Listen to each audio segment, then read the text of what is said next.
तिरंगा लेकर हम जहाँ भी पहुँचते हैं वहाँ एक आश्वासन मिल जाता है कि अब भारत की टीमें आ चुकी हैं। मैं खुद इंडियंस के साथ रहा हूँ दुबई में, तो मैंने उन्हें करीब से जानने की कोशिश की। An Indian is an Indian first, then he is Muslim और क्रिश्चियन और हिंदू और somebody, but we are first of all we are Muslims, then we are Pakistan. तुर्की के लोगों ने भारतीय आर्मी वालों को अपना पिता माना, तो भाई हम लोगों को देखते ही लोग खड़े होकर के स्वागत करते थे और लोगों के आंखों में जो आंसू होते थे वो नज़र आता था कि हम लोगों के जो हमने काम किया है उनको कितना ज़्यादा एक्सेप्ट किया है। वो उनका जाने का टाइम है, सब कुछ कर लिया उन्होंने, इंडिया की आर्मी ने वहाँ पर लोगों को फैसिलिटी दे दी, लोगों को बाहर निकाल लिया, तो अब जा रहे हैं तो लोग तालियां बजा कर उनको ट्रिब्यूट दे रहे हैं, लोग निकल कर रो रहे हैं घरों से। चूंकि कश्मीर करते करते हम पाकिस्तान से भी जाएंगे, हमारी सिक्योरिटी रिस्क पे लग गई। वहाँ हमारे काम की और हमारे जो वैल्यू सिस्टम है हमारी सभ्यता की, वो वहाँ पर इतनी तारीफ हुई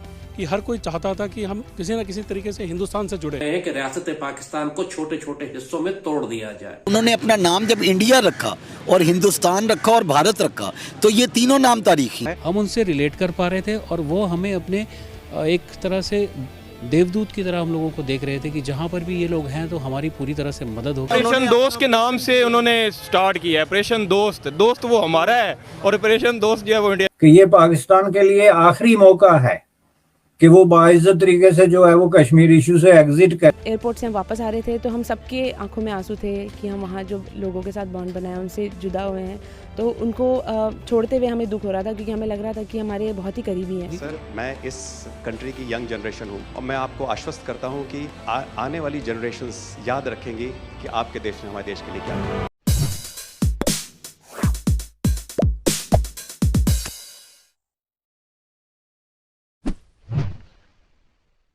जय हिंद दोस्तों, छुटकू एक्सप्लेनर में आपका स्वागत है। पीएम मोदी ने तुर्की रेस्क्यू में शामिल जवानों से मुलाकात की। पीएम मोदी ने कहा कि भारत के लिए मानवता सबसे बढ़कर है। पीएम मोदी ने 20 फरवरी को तुर्की से वापस आई टीमों के साथ खास मुलाकात की। इस दौरान पीएम मोदी और रेस्क्यू ऑपरेशन में शामिल जवानों ने अपने विचार साझा किया। पीएम मोदी ने कहा कि वो जब भी किसी भी देश पर संकट आएगा, भारत सबसे पहले मदद करेगा। पीएम मोदी ने कहा कि हमारे संस्कृति ने हमें वसुधैव कुटुंबकम की सीख दी है। हम पूरे विश्व को एक परिवार मानते हैं। हमारे टीमों ने तुर्की और सीरिया में भारतीय संस्कृति को प्रदर्शित किया है और तिरंगा का मान भी बढ़ाया है। पीएम मोदी ने कहा कि ऑपरेशन दोस्त से जुड़े एनडीआरएफ हो, आर्मी हो, एयरफोर्स हो या हमारी दूसरी सेवाओं के साथी ने बहुत बेहतरीन काम किया है। यहाँ तक कि हमारे बेजुबान दोस्त डॉग स्क्वाड के सदस्यों ने भी अद्भुत क्षमता का प्रदर्शन किया है। अगर हम देखें जितने भी मतलब दूसरे ममालिक के वुज़रा हैं और मतलब जो टॉप मैनेजमेंट जो है वो बड़ा मतलब एक रिस्पेक्ट की निगाह से देखती है इंडियंस को, मतलब जो उनके कल्चर वगैरह हैं वो चाहे मतलब नॉन मुस्लिम हो या किसी भी मतलब जगह से ताल्लुक़ रखते हो, एक मतलब सेलिब्रेट किया जाता है और बड़ा खुल के और अपना कल्चर समझ के सेलिब्रेट किया जाता है, चाहे वो दिवाली हो, चाहे होली हो, कुछ भी हो। लेकिन अगर हम ईद की बात करें या जो पाकिस्तान में मतलब त्यौहार मुसलमानों के मनाए जाते हैं उनकी अगर बात की जाए तो वहाँ पे मतलब उस तरीके से ना हॉलीडे मतलब दी जाती है और ना उसका उतना इतना शोर शराबा होता है जितना मतलब इंडियंस का होता है। इंडियंस जो है ना, उन्होंने वहाँ की मार्केट्स को कैप्चर कर रखा है, ये हमें समझने की ज़रूरत है। अमीर तरीन जो दुनिया के लोग हैं वो इंडियंस हैं, उनके प्राइवेट जेट्स हैं, अपनी प्राइवेट एयर कंपनीज हैं, वो चेन्स ऑफ बिजनेस लेके चलते हैं, चाहे वो साउथ इंडियन हो या नॉर्थ इंडियन हो, वो वहाँ पर छाए हुए हैं। और अगर उनका कोई पुअर क्लास से ताल्लुक़ रखने वाला इंडियन भी हो तो एक इंडियन उसको ऑनरशिप देता है। मैं खुद इंडियंस के साथ रहा हूँ दुबई में, तो मैंने उन्हें करीब से जानने की कोशिश की। An Indian is an Indian first, then he is Muslim और क्रिश्चियन और हिंदू और somebody, but we are first of all we are Muslims, then we are Pakistanis. अब क्राइसिस ऑफ आइडेंटिटी यहीं से शुरू हो जाता है। प्रॉब्लम ये है कि इस्लाम एक मज़हब ज़रूर है, लेकिन बीइंग एक लैंड की जो हमारे अंदर एक पैट्रियटिज़म आना चाहिए था। आप खुद से भी सवाल करें और मैं अपने आप से भी सवाल करता हूँ, वो पैट्रियटिज्म सॉरी टू से ना हमारे एंसेस्टर्स ने हमें दिया, ना हमारे में वो पैदा हो पाया।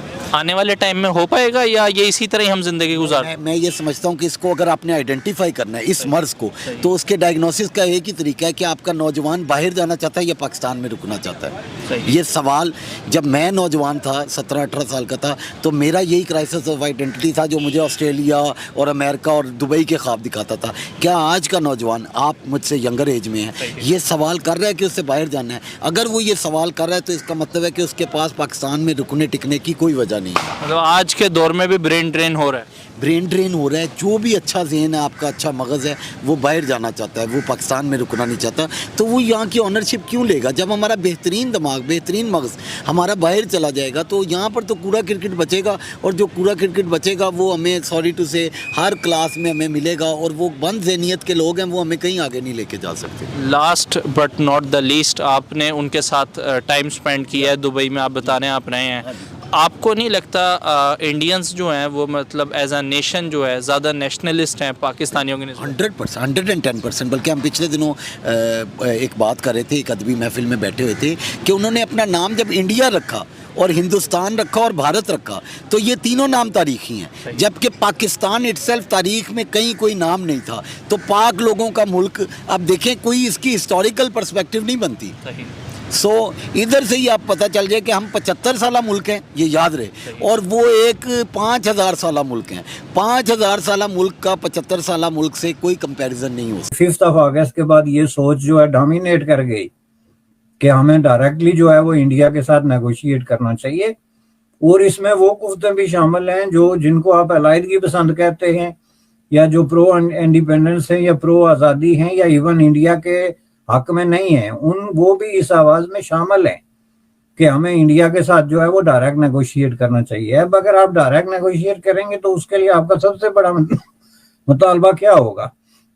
उसमें पहला मुतालबा ये होगा कि आप फौजें कम करें, क्योंकि फौजों की इतनी बड़ी मौजूदगी जो है ना, ये एक इरिटेंट है शहरी जिंदगी के लिए, एक सिविल सोसाइटी के लिए, जिसकी वजह से बहुत सारी वायलेशंस होती हैं, प्रॉब्लम्स होते हैं। तो इसलिए मैं समझता हूं कि ये न्यूज़ बहुत बड़ी न्यूज़ है, ये एक तरह की जो है गेम चेंजर है, और अगर इस पे अमल होता है तो इसकी वजह से पहली बात ये है कि 5 अगस्त 2019 के बाद जो कश्मीर इशू का डायमेंशन चेंज हो गया था, और इंडिया ने पूरे मसले को टेबल से उठा के तो अपनी जो है गोद में रख लिया था। अब उसमें ये एक सेकंड स्टेप होगा, और ये सेकंड स्टेप होने के बाद अगर इंडिया इसमें कामयाब हो जाता है तो पाकिस्तान फॉर एवर जो है इस मसले से आउट है।